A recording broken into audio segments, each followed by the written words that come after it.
Hi, this is Emily, and this is the M Dash.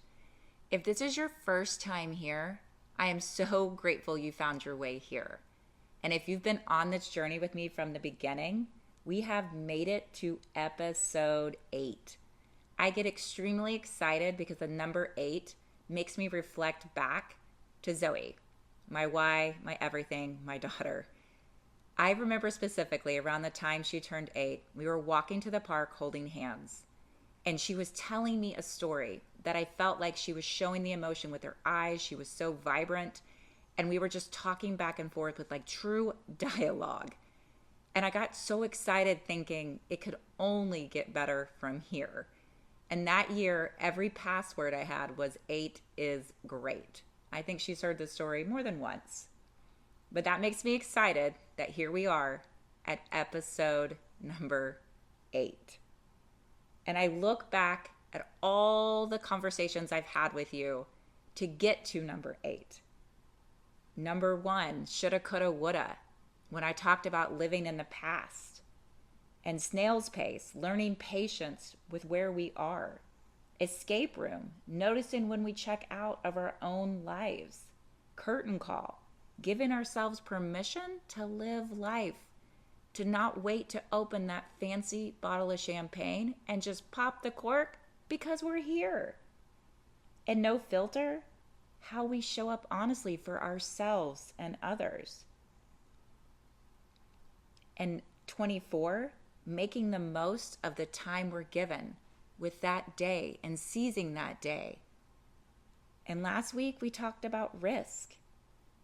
But I had you explore the feeling of what it went right, what that would feel like, and maybe just taking that chance and that leap of faith. And all of those things lead to something deeper. What we do with our emotions. We're meant to feel more than joy. It makes me think of Inside Out, the movie, where I think of all the colors that represented emotions. But the main idea of that movie was not suppressing them and letting them come to surface when they showed up. We are not meant to feel joy all the time. We are meant to feel the full range of emotions: sadness, fear, anger, disappointment.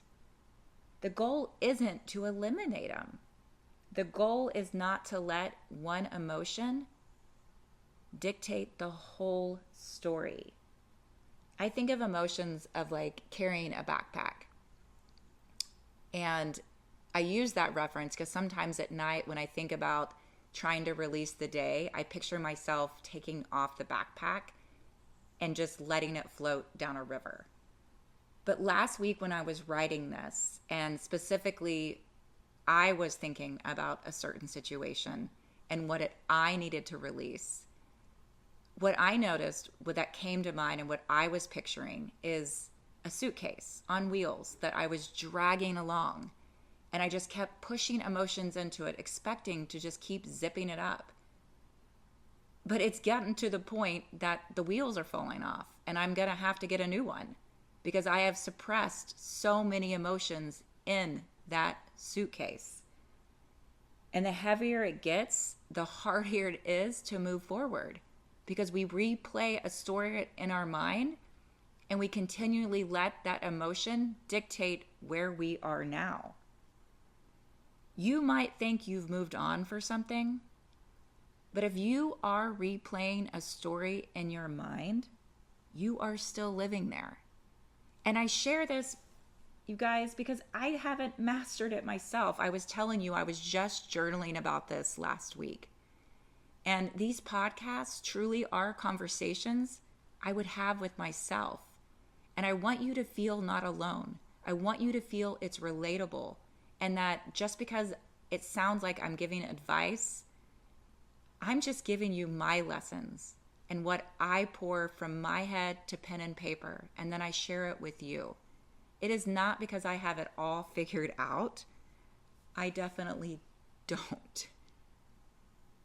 But we don't have to. We can both learn together and learn how to unpack our emotions together. So just think of this as a guide, and we're doing this together. You're not in this alone. I just wanted to share that with you. As I say that to you, that guy's, I have notes in front of me, but when I do that and I go off my notes, then it's hard to transition. So forgive me. But when I talk about emotions, it's energy.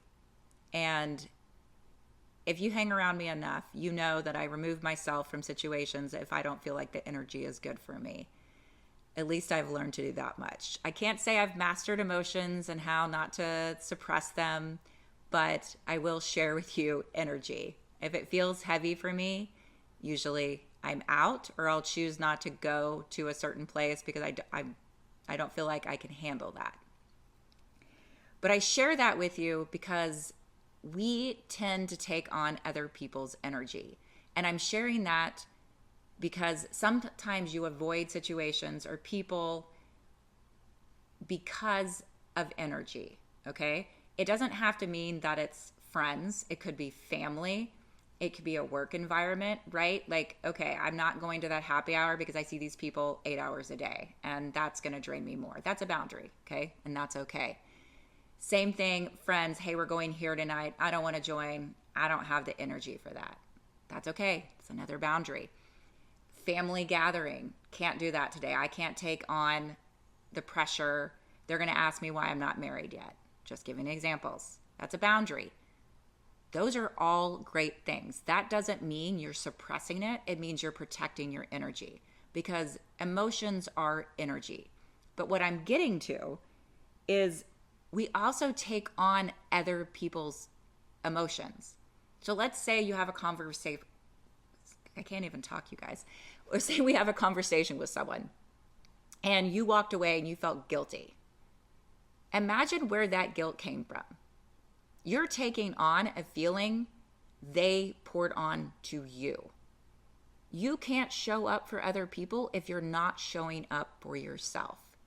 You can't give the same energy to other people if you're not giving yourself that kind of energy. And that all goes back to loving yourself, right? You have to love yourself. I say because I don't say it, I'm just going off of what you always hear, is to be loved by someone else, you have to love yourself first. And I actually do agree with that, because you can't expect someone else to feel an emotion if you're not feeling it yourself. I hope I didn't tangle everything I was just saying. But I'm getting at is emotions carry energy. And one part of that is a boundary for you. The other part is knowing when to let go of it. And that's what I was trying to get to, is suppressing it. When something comes up, you should absolutely let it surface and explore it. It's okay. It's okay to cry. It's okay to know your story might not match theirs. That's okay. It's not going to every time. You're allowed to walk away from something and feel something different than that other person. You are better to feel your own emotions than to carry someone else's emotions, other people's expectations, other people's demands. We just end up packing that in the suitcase we're carrying around. The pressure to perform. Sometimes you'll carry guilt because you think you should have shown up better for somebody. Or you should have gone to that family function, but you weren't feeling it that day. That's okay, because you knew what it would make you feel like. You knew you couldn't show up as you, and that's okay. I think we carry guilt about so many different things when we are dealing with our own emotions.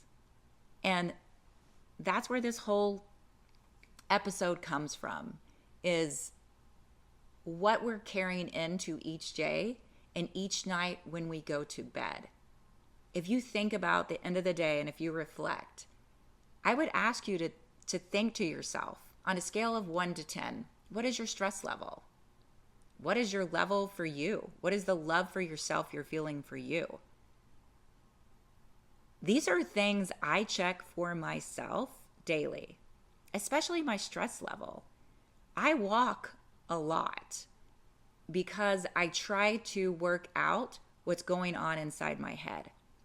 And I feel like I'm better on my feet. I feel better on phone calls when I'm walking around. I feel better to sort things out. Like I'll take a trip around the block. Like say a good example, okay, it's not just emotions. Let's say you watched a movie and the movie felt heavy and you're like, whoa, and you're processing the movie. This happened recently, that's why I'm giving the example. And my daughter and I stepped outside. We watched a really weird movie. And it wasn't escaping. The emotions of it, I don't know if I could put an emotion on it, but the emotions of the movie felt very, very heavy. And I walked it out. I walked a couple of blocks to just reset my nervous system. I'm giving that example because it doesn't matter what it is. We are going to feel some type of emotion for each thing we do. Let's say you're cooking your favorite food, your favorite recipe. You probably feel joy and happiness, okay? Cooking. You could be cleaning. You could be watching a movie. You could be driving in your car and see something that reminds you of somebody else. You could hear a song. Emotions never escape us. We just try to escape them.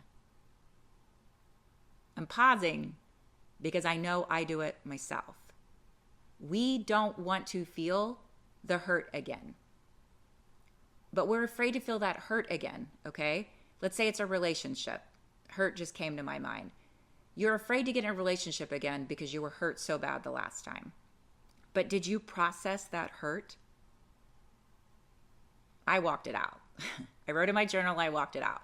I'm just giving that as an example. But those are what I'm talking about, is not letting your feelings just stay inside. Is when they surface, feel them, acknowledge them, talk through them, write it out. Why are you feeling that way? What are you holding on to? What part of that story doesn't let you release that emotion? Because I just went through this. And that's where I came up with the suitcase. I was going through something last week and I realized what I was doing. I just kept carrying it and carrying it and carrying it. And I didn't know really what I was carrying. And this all started from me. I got a Diet Coke and I was walking over my desk to sit it down and I spilled it. Okay, I spilled it all over my desk. It's spilling onto the floor. And that didn't make me mad. It wasn't like, oh man, I just went and got a towel, cleaned it up.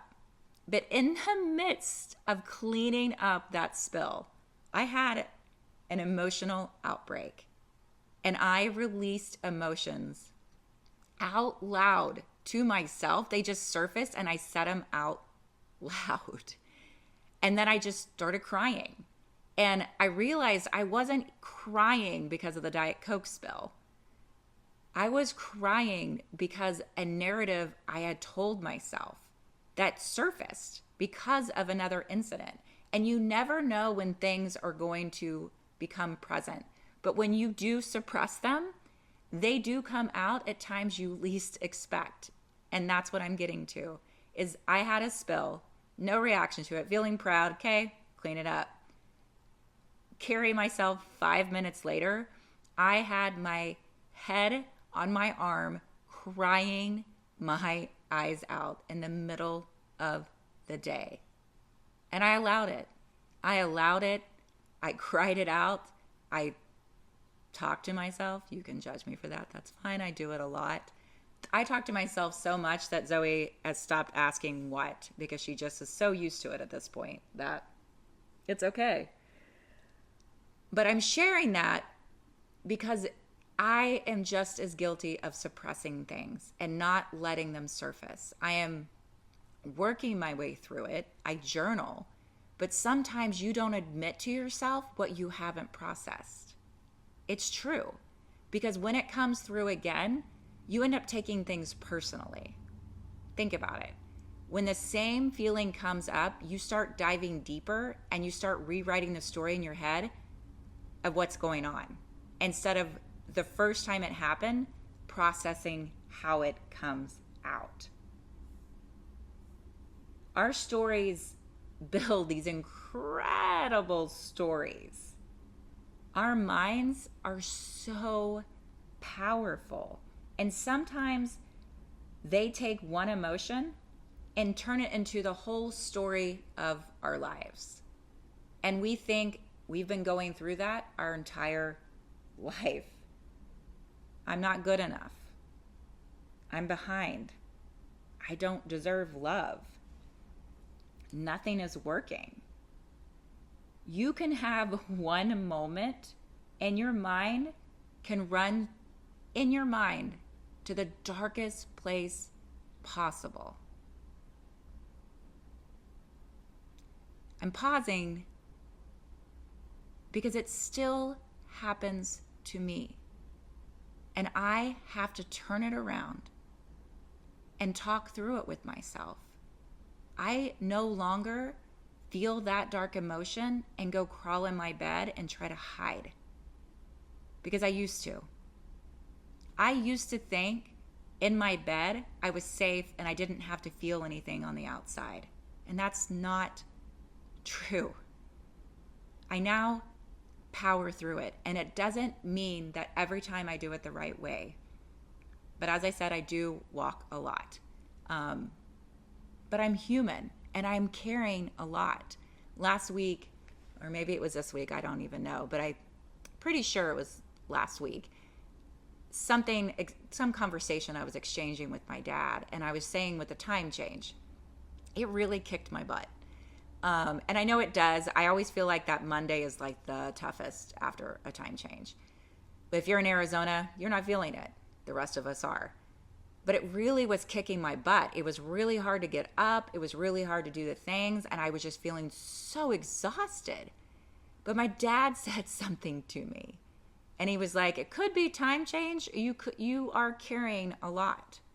And I paused and I reflected that I was.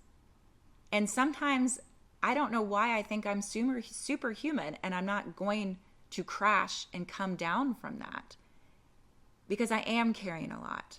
I am a single mom, full-time, raising my daughter.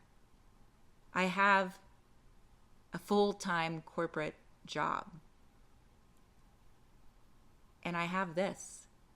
And this is emotional pouring.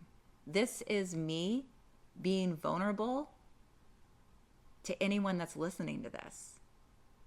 And me taking that chance, that risk I talk about, me doing life in the open. And it's emotional to talk about it. It's emotional to carry it. It's emotional to share it. But it's powerful. And it's powerful to reflect what you're doing or what you're carrying. And at the end of the day, I have to think to myself, what am I giving myself? And if you quickly ask that to me, I'd probably say, well, I'm walking. I'm making sure I eat enough protein. I'm hydrating. I'm taking bubble baths. Okay, but what am I giving to myself? And I'm saying that because I want you to reflect. What are you giving to yourself to not carry that emotional load? Are you allowing your emotions to surface? I wasn't. And I don't know if it's the same day that I had the emotional outburst that my dad said that to me that morning. I don't really remember, but it could have been. The point is, I overflowed because something I was suppressing just decided to say no more. And ironically, what? It was liquid spilling out, and then here came tears from my eyes all over the place. But after it ended, I felt free. I hadn't admitted that to myself out loud ever. And it was an old way of thinking, and me thinking I didn't feel that way. We can say how we feel out loud. But when I was kind of talking about being honest with ourselves, be honest with how you feel. Because To everyone else, I am this tough girl and I can take on anything. But the truth is, I can't. I cannot. And I do feel like I'm at a point. There's not one more thing I could take on. And the only reason I know I'm feeling this way is because I have to pour back into myself. And this episode probably is heavier than most, but it's the realization that I had. And it took someone else saying it, but I had to realize it. And now it's for me to rewrite that story in my mind my way, and not the way that my mind was capturing it. And I hope that resonates with you, because having those human moments with you and having those connections or relatable moments, because outside looking in, it can look perfect for people. And man, she really knows how to deal with those things. She really knows what she's doing. No, I don't. I'm still learning at 48 myself. And I don't think we ever I don't think we ever stop learning about ourselves, because we're constantly changing and evolving, because our environment is changing or circumstances are changing, and life is going to have ebb and flow. What goes up must come down. Okay? So you're going to have days that feel like really high highs and days that feel like really low lows. And it's what you do in the in between of how you process those is how you flourish and how you expand. And that's what I'm learning. And that's what I'm sharing with you today. You know, a lot of people would think that I'm an extrovert. And I do not think I am. I am not comfortable walking in a room of people I do not know. I might seem like I am, but I'm not. I have very introverted moments. I am not one that's going to walk up and say, "Hi, I'm Emily, what's your name?" Nope. I have friends that do it and I admire it. That's absolutely not me. I would be the girl sitting there in the corner decompressing. Facts. I would almost say that sometimes I'm shy. And people are probably listening to this that know me that think, no way that's true. Oh, it's true. But I'm sharing that because it's all part of emotions. It's all part of how we feel about ourselves in certain situations. And that's something I'm overcoming. It doesn't mean I have to be an extrovert. I'm just sharing that because that involves emotions. That involves connecting with people, and doing that on a constant basis, to me, I've never been fully comfortable with. And then you'd probably be like, how are you in sales? I love learning about other people. And I think for the longest time, I probably suppressed learning about myself and where things came from. And now it's a balance of the in-between. You know, psychologists call it a state shift. It's when you change your state. So let's say your movement, your environment, your conversations, your perspective, your mindset can change. So for me, a state shift for me, let's say I'm powering through something. I will go outside and take a loop. Sometimes I'll walk more than a loop, but that is a state change. It's changing how you see something in a different perspective, a different environment. And I challenge you to do that when you're feeling an emotion, is change your environment. Change something that helps you release it. You know, I want to introduce a practice. Last week, when I told you I was having, I'm going to call it the Diet Coke breakdown, I tried something during that practice. And I'm going to share it with you now because you're probably going to be like, what is she talking about? But it's a tapping, okay? And I think they call it EFT tapping. All I know is it's tapping, and I learned it. And I tried it a month ago, and I was like, this does not work for me. I was highly in a stress state. It did not work. But when I was feeling the outburst and the tears, I tried the tapping, and I repeated the statements that I needed to release in each area of tapping. So when you tap, there's a spot between your index finger and your thumb, and they call that the karate chop. So you just tap there like you're karate chopping, okay? And let's say I release the emotion that I'm not good enough, okay? Just using it as an example. And so you tap there and you say that. And then you move to the start of your eyebrow and you tap there and you say, I release the emotion that I'm not good enough. And then you move to the outside, like your temples of your eyes, and you say, I release the emotion that I'm not good enough.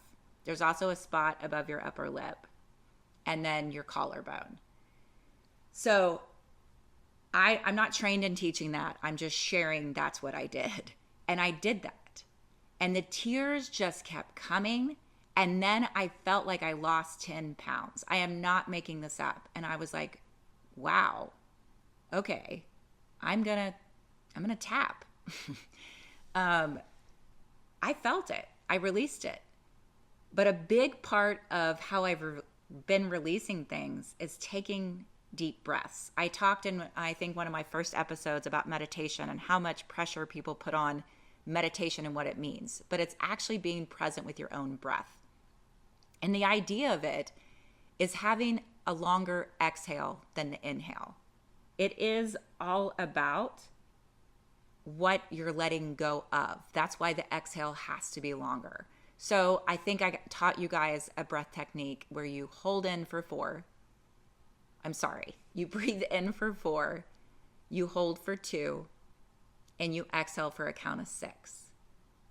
And if you're feeling heavy and you want to release something, try doing that 2 or 3 times. The whole idea is to release. It is to reset your nervous system and tell yourself it's okay. You're telling your body we are safe. We are okay. So when I teach you those things, I say teach you. I share those things because by all means, I'm not trained in it. It's just things I've learned. Putting your hand over your heart and saying, I am safe. You're telling your body you are safe. You are here. You are alive. You are in this moment. And these are things I do. And it might make you roll your eyes. It might make you think that I'm in la la land. But I think these things are in practice for a reason. We all need to learn how to exhale. I pause because we do. There's no way we've all mastered it. Not even a meditation teacher has mastered it. They probably reteach themselves every time they have a class. You have to process the emotion, but you don't have to live there. Feel it, acknowledge it, release it, and move forward. It doesn't mean that memories with that person or that situation are never going to come up again. But I promise you, if you truly process it, it will feel different the next time it comes up. Just my thoughts and just my sharings. Because last week was a true awakening for me. And trying a new technique that the first time I tried, I was like, what? This did not work. And it actually made me frustrated, maybe a little annoyed if I'm being honest. But something told me to do it that day, and I did it, and I felt completely different. I'm telling you, I felt 10 pounds lighter, I felt taller, and I had an adrenaline rush.